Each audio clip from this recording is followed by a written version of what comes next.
Vin Ballin's back. Let's react. Right now we're gonna react to weirdest things banned in the NBA. Oh, excuse me. Weirdest things banned by the NBA. Let's go. This is by Nonstop Sports, by the way. The NBA formed in 1946, and since then there have been many rule changes, mostly to improve the quality of the basketball. But the league has also made a million other rules that have little to do with basketball, from jumping on trampolines to wearing gold chains. Here are the weirdest banned things in NBA history. No genital touching. When Marshawn Lynch started grabbing his crotch as his touchdown celebrations, he quickly got fined by the NFL, which he called the No Fun League. They didn't want me to grab my ding-ding sauce, Beast Mode later explained on Conan O'Brien's talk show. Grabbing the ding-ding sauce in the NBA happened as well, and it was mostly done by Sam Cassell, who frequently touched his family jewels in celebration after big plays. Cassell called it the Big Balls Dance, and soon enough the league prohibited any kind of grabbing or pointing to the cojones area, Bro. your own or anyone else's. Banned brand logos, and a long list of banned accessories. The NBA first allowed its teams to sell advertising patches on uniforms for the 2017-18 season, generating more than $150 million in incremental sponsorship revenue. However, if a player wanted to wear brand logos outside of their shoes and earn some money himself, that's a big no-no, and he'd instantly get hit with a ban hammer. Iman Shumpert's barber cut an Adidas logo in Shump's impressive high fade, but the cut only lasted one dance. As soon as the league officials noticed it, Shumpert had to cut the logo out. In 2018, legendary J.R. Smith made the headlines again, and of course, it wasn't because of his play. Smith sported new ink, tattooing the Supreme logo on his lower leg, and the league threatened to fine him for every game he doesn't cover it up. Kelly Oubre also gave love to Supreme, wearing a big leg sleeve in the game, but was ultimately forced to take it off. In addition to brand logos, the NBA also banned a whole bunch of other accessories. After Rondo started wearing headbands inside out so you couldn't see the NBA logo, the league made a ban for that in 2010. Then, in 2014, they banned carbon fiber black masks after LeBron wore one, and instructed all players to wear clear masks and try not to look like Batman. When Dwayne Wade started rocking Nelly-like Band-Aids under his eyes, the league vetoed that, too. Wade was also responsible for another item ban, when the NBA disallowed tinted eyewear. Wade wore tinted goggles after suffering... Isn't Reggie Jackson wearing tinted eyewear right now? Bro, I think Reggie Jackson is still wearing those. Increased light sensitivity due to strong migraines. Officials then determined there was too much tinting and would have given him a competitive advantage because opponents would not be able to see his eyes. In 2019, the NBA outlawed ninja-style headbands. Oh, bro, I got pissed because of this, bro. Because those ninja-style headbands were so cool, bro. I wanted one. And then they banned it the next season. Like, bro, what's going on, bro? I really wanted I really wanted those ninja headbands to be back. I want them to be back. Many players started wearing. Why? Because of reasons. No alcohol in the fourth quarter and no taunting.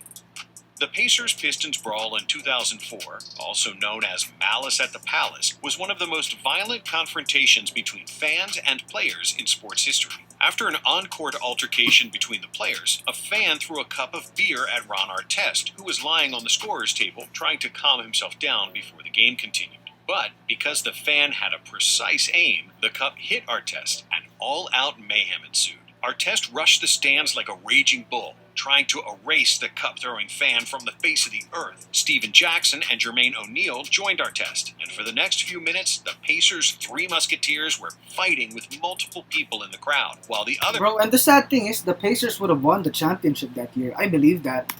Kept throwing they had the potential to. The world was appalled at the savage scenes from Detroit, including the corporate sponsors. And when sponsors get mad, then David Stern gets furious. The longest tenured commissioner in NBA history took drastic measures to ensure a brawl like that never happens again. The new guidelines instituted in 2005 prevented alcohol sales after the fourth quarter begins. They also restricted the size of drinks, and fans were only able to buy 2 drinks at a time. The number of security guards in the arenas has been increased so that fans would not even consider getting involved in resolving disputes between players. As far as the players are concerned, various regulations have been introduced over the years, so their emotions don't run so high. Now the players get a tech for taunting after a mean look, and Penalties for inappropriate gestures towards opposing players and fans are punishable with big fines. The reality is that no brand wants to be associated with the NBA in which mass brawls between audiences, players, and coaches are an everyday thing.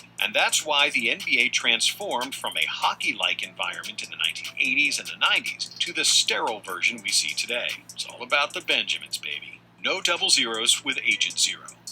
Did you know that in high school and college basketball, players can't use the numbers 6, 7, 8, or 9 on their jerseys? This eliminates numbers 6 through 9, 16 through 19, 26 through 29, 36 through 39, 46 through 49, and everything over 55. If you're wondering why they have such a weird rule, it's because the refs are using hand signals to communicate which player earned a personal or technical foul. And because most refs have 5 fingers, a high school and college player can't wear number 69, for example, even though I'm sure many of them would want to. There are very few restrictions on what type of numbers players can wear in the NBA, but there is one exception. Team rosters can include number 0 or double 0, but not both, because it increases error possibility with the scorekeeper or the referee. No hoverboards, trampolines, jet skis, and no chewing straws. Now he's the most infamous college golfer. In 2015, he was playing in the NBA Finals and made headlines for arriving at the game on a hoverboard. One would argue that J.R. Smith could have prepared for the game instead of charging the batteries for his newest gadget, but thankfully, J.R. has had his fair share of questionable decisions in the NBA Finals, so this one doesn't really seem all that important. However, after 2016, even if Smith wanted to repeat his stylish arrival to the arena, he couldn't do it anymore.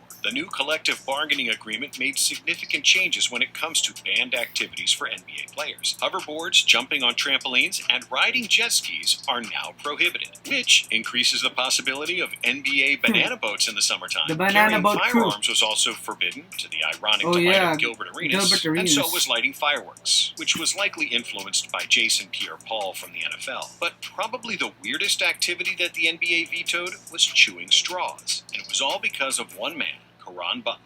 Butler had an addiction to chewing straws from fast food restaurants, and he even bought straws in bulk to support his habit. But for the sake of his own health, and not choking on a straw mid-game, the NBA banned straw chewing in 2010. No gold chains. What? NBA players are rich, and some of them like to show that they are rich by wearing gold and diamond chains. The only problem was that they try to flaunt their ice during games, which was considered dangerous, and the league didn't want to see anybody choke during an NBA game. They banned chains in 1980, but Michael Jordan did wear a gold chain during the All-Star Dunk Contest, which looked really spectacular, if I'm being honest. In 2005, when the league instituted a new obligatory dress code, they also banned wearing chains before the games, to which some players heavily protested. Stephen Jackson at the forefront, who arrived at the game with every piece of jewelry that he owned to show his disagreement with the decision. Banned do-rags, Timbs, and football jerseys. As we mentioned, David Stern and the NBA enacted a mandatory dress code for all players in 2005, which was largely influenced by Malice at the Palace and Allen Iverson. Iverson was the trendsetter who wore cornrows and sleeves in the game and off the floor. He rocked oversized t-shirts, hats, and throwback jerseys. Bro, Iverson is a legend, bro. Iverson is a legend. Soon enough, the rest of the NBA followed, and you had half the league wearing clothes that would fit sumo wrestlers. Even when they wore suits, it still didn't look too good. I mean, just look at LeBron's 2003 draft class. The NBA didn't like that its players looked like Lil Wayne, and wanted them to look more like Bruce Wayne, without the Batman suit, of course. So they banned sleeveless shirts, shorts, t-shirts, hats, do-rags, jerseys, and other sports apparel. Timberland boots and any footwear with similar aesthetics were also victims of the commissioner's dress code policy. However, after Stern retired, the new commissioner loosened the dress code rules, which gave birth to a new era of weird outfits, some of which made Craig Sager's clothes look boring. Banned shoes. In the Wimbledon tennis tournament, all clothes and shoes must be white, and everybody abides by that rule. In the NBA, before 1984, all shoes were predominantly white too, and when Michael Jordan introduced his iconic black and red Air Jordan 1s, the league banned them, supposedly for not being white enough. Jordan would get fined $5,000 in each game he wore the Jordan 1s, which Nike gladly paid, and orchestrated an entire commercial around the ban, which also became a classic. MJ never stopped wearing shoes of different colors, and the league soon dropped the ban, and all shoes were considered legal until 2010.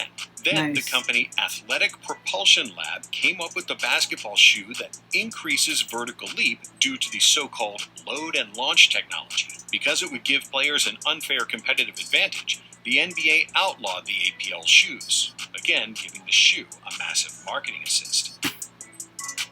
Oh. Okay guys, that's it for today's video. Thank you guys so much for watching. Peace.